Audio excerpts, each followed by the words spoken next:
opening statement. Thank you, Mr. Chairman, and thank you, Ms. Jayapal, and greetings to the witnesses.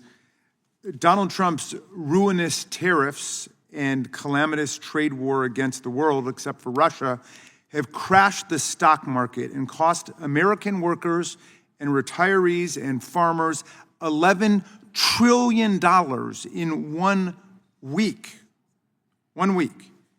And the Republican majority in the House could stop this nightmare today by exercising our powers over international commerce. But they prefer to own the tariffs and own the trade war. We'll see how well that works out for them going into the future. It's certainly not working out well for the American people.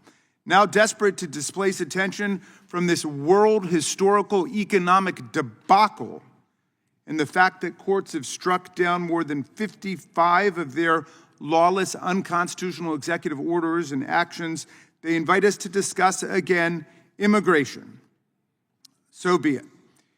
In New York City, Donald Trump's deportation force grabbed green card holder Mahmoud Khalil for exercising his First Amendment rights in a way that Donald Trump disapproved of. Now they're trying to deport him, as well as other students across the country, using a McCarthy-era statute that the president's own sister, Judge Marianne Trump Berry, declared to be, quote, unconstitutional on its face.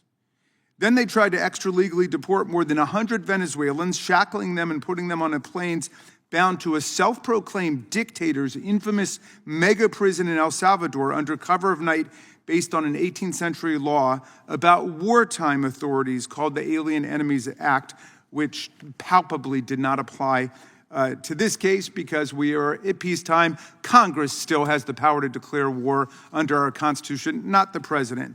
Despite their best efforts to keep these removals a secret until it was too late, attorneys for people on the plane filed a lawsuit, and Judge Boasberg, a George W. Bush appointee, issued an order to stop the removals while the planes were hurrying to get in the air and were still in the air. Today, the judge in that case will likely decide whether or not to hold the administration in contempt for deliberately defying the order to turn the removal flights around. On one of those flights, the administration deported Kilmar Garcia, a Maryland man, a father and husband to an American citizen, who had a legal status called withholding of removal, a legal immigration status that specifically blocked him from being removed to El Salvador. He won this status after the government falsely accused him of being a gang member and tried to deport him during the first Trump administration in 2019. Instead, he was able to prove that he posed no threat to public safety and that, on the contrary, he had a well-founded fear of persecution from the violent gangs back in El Salvador.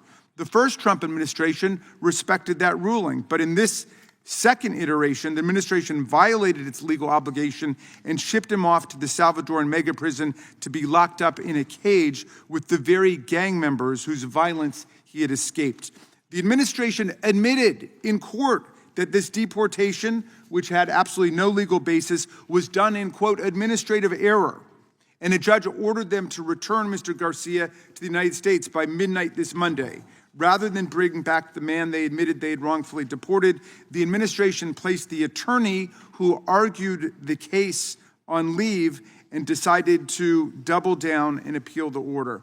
We've seen the administration conduct indiscriminate raids that round up people with no criminal records, who've lived in our country for decades, who own homes and pay taxes, whose family members are U.S. citizens, and who pose no threat to public safety.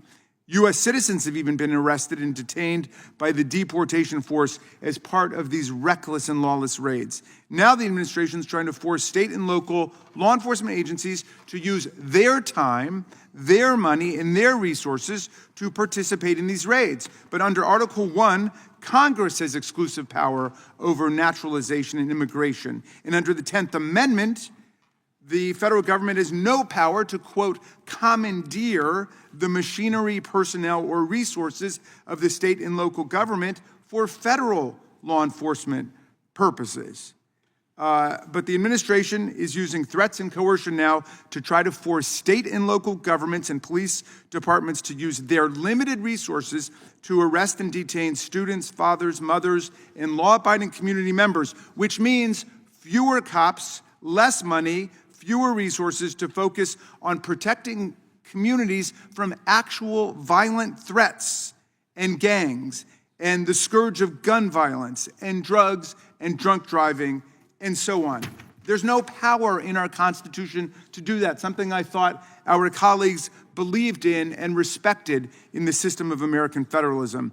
These authoritarian policies have nothing to do with law and order. They're about intimidation and retaliation against disfavored populations, state and local governments, immigrant communities, students, lawyers who dare oppose the administration in court, and judges who stand up to rule against Trump's continuing reign of unlawful actions. I look forward to hearing from our witnesses today. Thank you, Mr. Chairman. I yield back.